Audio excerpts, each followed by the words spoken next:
G'day, my name's Kevin. I'm from Australia. I'm here to help.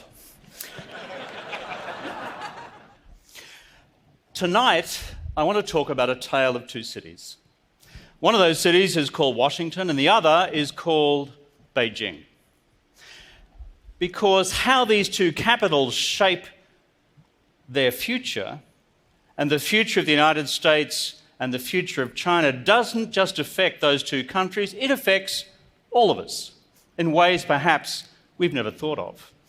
The air we breathe, the water we drink, the fish we eat, the quality of our oceans, the languages we speak in the future, the jobs we have, the political systems we choose, and of course the great questions of war and peace. You see that bloke? He's French. His name's Napoleon. A couple of hundred years ago, he made this extraordinary projection. China is a sleeping lion, and when she awakes, the world will shake. Napoleon got a few things wrong. He got this one absolutely right, because China is today not just woken up. China has stood up and China is on the march, and the question for us all is where will China go and how do we engage this giant of the 21st century? If you start looking at the numbers, they start to confront you in a big way. It's projected that China will become, by whichever measure, PPP, market exchange rates, the largest economy in the world over the course of the decade ahead. They're already the largest trading nation, already the largest exporting nation, already the largest manufacturing nation, and they're also the biggest emitters of carbon in the world. America comes second. So, if China does become the world's largest economy, think about this. It'll be the first time since this guy was on the throne of England, George III, not a good friend of Napoleon's, that in the world we will have as the largest economy a non-English speaking country, a non-Western country, a non-liberal democratic country. And if you don't think that's going to affect the way in which the world happens in the future, then personally I think you've been smoking something. And doesn't mean you're from Colorado. So in short, the question we have tonight is how do we understand this mega change, which I believe to be the biggest change for the first half of the 21st century? It'll affect so many things. It will go to the absolute core. It's happening quietly. It's happening persistently. It's happening in some senses under the radar as we are all preoccupied with what's going on in the Ukraine, what's going on in the Middle East, what's going on with ISIS, what's going on with ISIL, what's happening with the future of our economies. This is a slow and quiet revolution. And with a mega change comes also a mega challenge.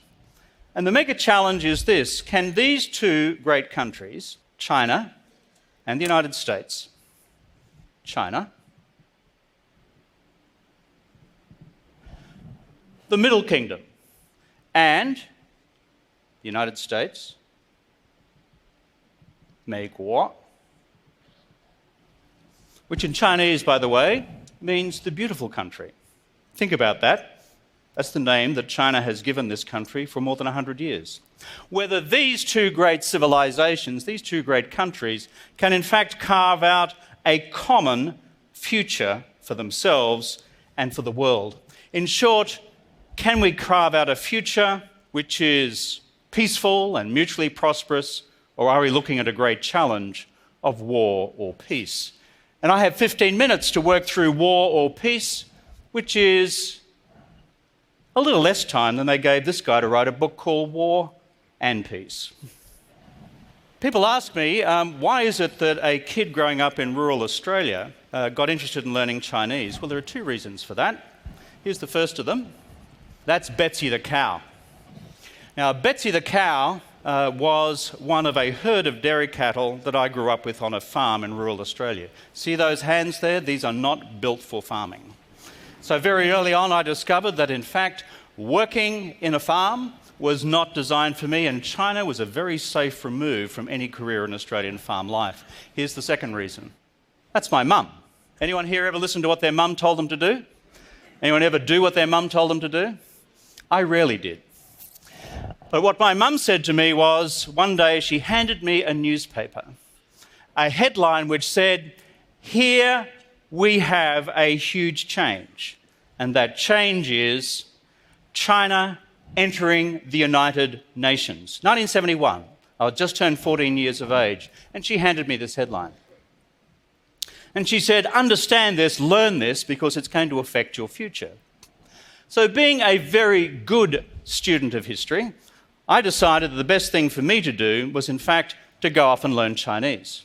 The great thing about learning Chinese is that your Chinese teacher gives you a new name.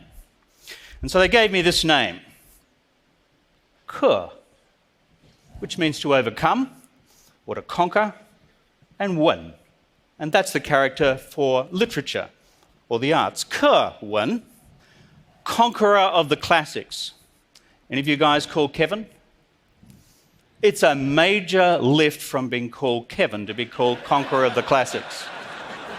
I've been called Kevin all my life. Have you been called Kevin all your life? Would you prefer to be called conqueror of the classics? And so I went off after that and joined the Australian Foreign Service, but here is where pride, before pride, there always comes a fall. So there I am in the embassy in Beijing, off to the Great Hall of the People with our ambassador who had asked me to interpret for his first meeting in the Great Hall of the People. And so there was I. If you've been to a Chinese meeting, it's a giant horseshoe. At the end of the horseshoe are the really serious poobahs, and down the end of the horseshoe are the not-so-serious poobahs, the junior woodchucks like me. And so the ambassador began with this inelegant phrase. He said, "China and Australia are currently enjoying a relationship of unprecedented closeness." And I thought to myself, that sounds clumsy. That sounds odd. I will improve it. Note to file, never do that. It needed to be a little more elegant, a little more classical. So I rendered it as follows. 澳中关系最近处于高潮关系. There was a big pause on the other side of the room. You could see the giant poobahs at the head of the horseshoe, the blood visibly draining from their face, and the junior woodchucks at the other end of the horseshoe engaged in peals of unrestrained laughter. Because when I rendered his sentence, Australia and China are enjoying a relationship of unprecedented closeness, in fact what I said was that Australia and China were now experiencing fantastic orgasm.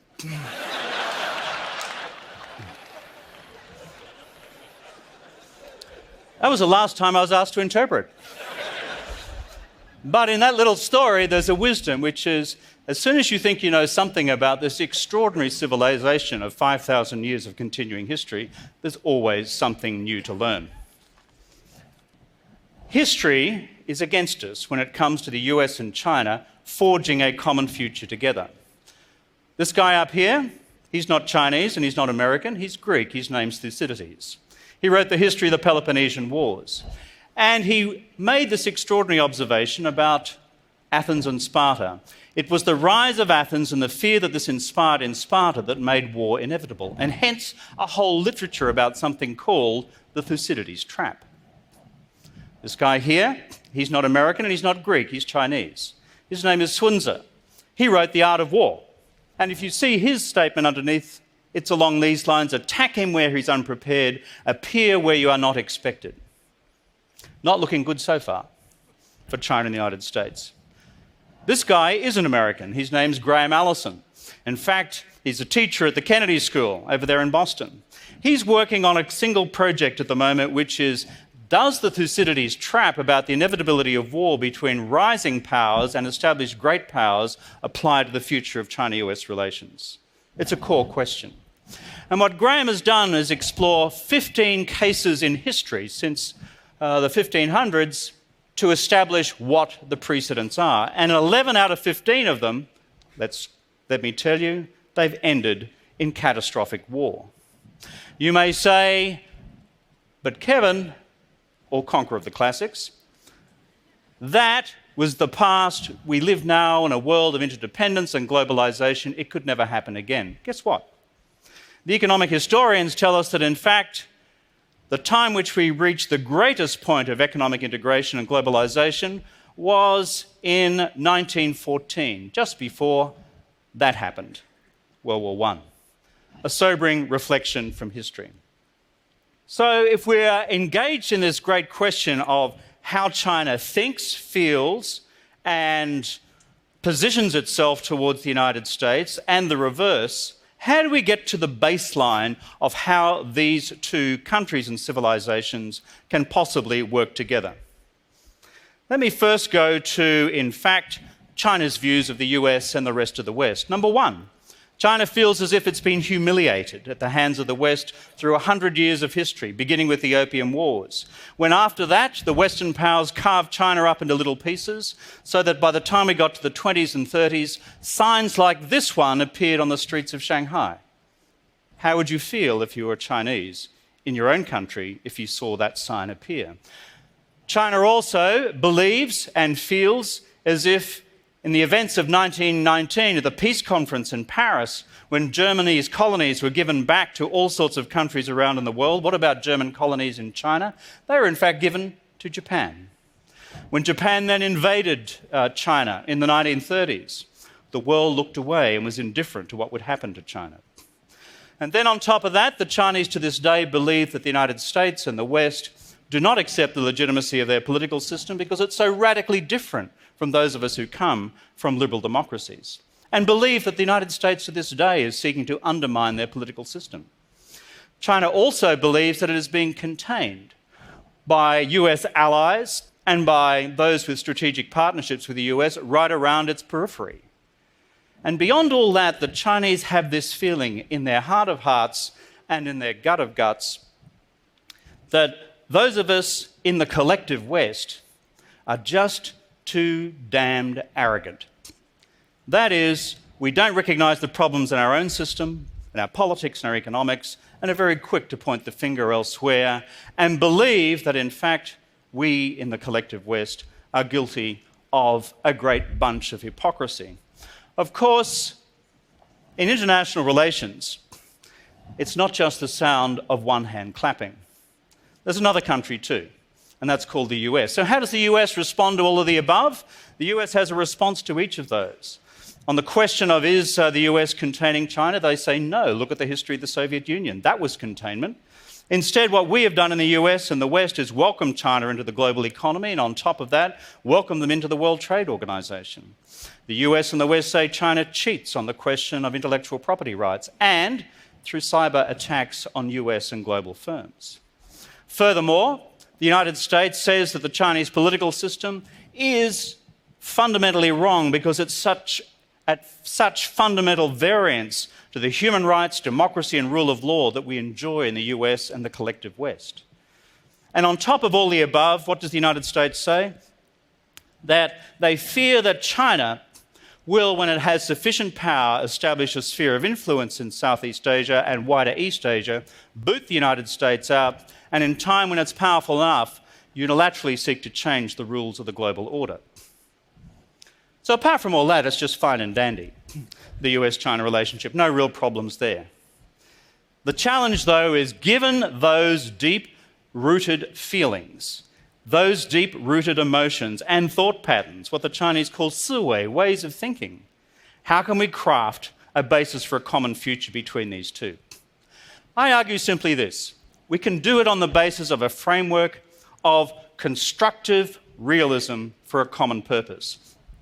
What do I mean by that? Be realistic about the things that we disagree on and a management approach which doesn't enable any one of those differences to break into war or conflict until we've acquired the diplomatic skills to solve them. Be constructive in areas of the bilateral, regional and global engagement between the two, which will make a difference for all of humankind. Build a regional institution capable of cooperation in Asia, an Asia-Pacific community, and worldwide. Act further, like you've begun to do at the end of last year, by striking out against climate change with hands joined together rather than fists apart. Of course, all that happens if you've got a common mechanism and political will to achieve the above. These things are deliverable. But the question is, are they deliverable alone? This is what our head tells us we need to do, but what about our heart? I have a little experience in the question back home of how you try to bring together two peoples who frankly haven't had a whole lot in common in the past. And that's when I apologised to Australia's Indigenous peoples. This was a day of reckoning in the Australian government, the Australian Parliament, and for the Australian people. After 200 years of unbridled abuse towards the first Australians, it was high time that we white folks said we were sorry. The important thing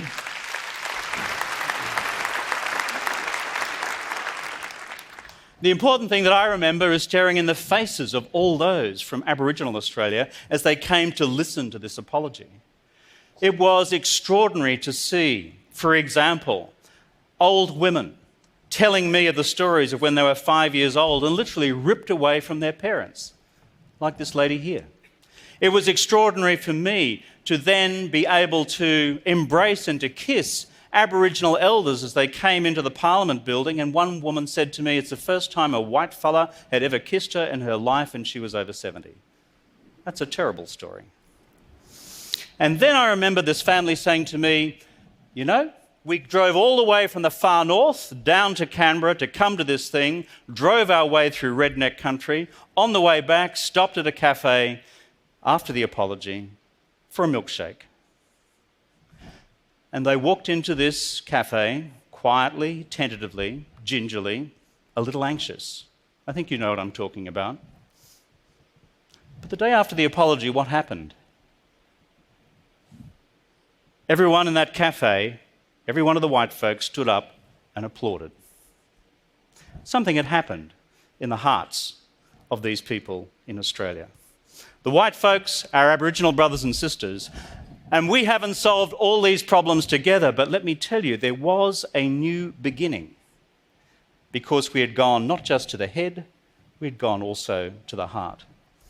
So where does that conclude in terms of the great question that we've been asked to address this evening, which is the future of US-China relations?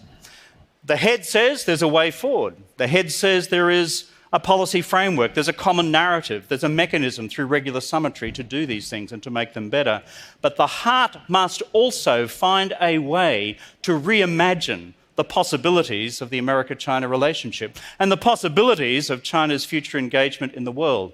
Sometimes, folks, we just need to take a leap of faith, not quite knowing where we might land.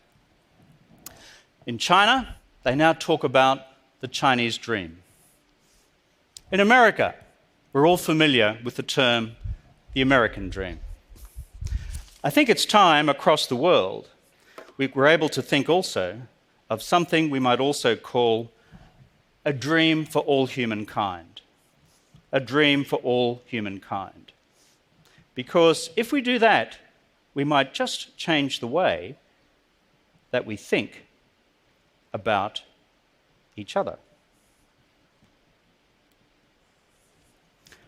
人类梦. That's my challenge to America. That's my challenge to China. That's my challenge to all of us. But I think where there's a will and where there is imagination, we can turn this into a future driven by peace and prosperity and not once again repeat the tragedies of war. I thank you.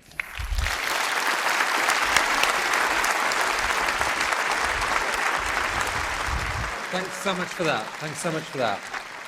And it feels like you yourself have a role to play in this bridging. You, in a way, uniquely placed to speak to both sides. Well, what we Australians do best is organise the drinks. So you get them together in one room and we suggest this and we suggest that, then we go and get the drinks. But no, look, for all of us who are friends of these two great countries, America and China, you can do something. You can make a practical contribution. And for all you good folks here, next time you meet someone from China, sit down and have a conversation. See what you can find out about where they come from and what they think. And my challenge to all our Chinese folks who are going to watch this TED Talk at some time is do the same. Two of us seeking to change the world can actually make a huge difference. Those of us up the middle, we can make a small contribution. Kevin, all power to you, my friend. Thank you. Thank you. Thank you, folks.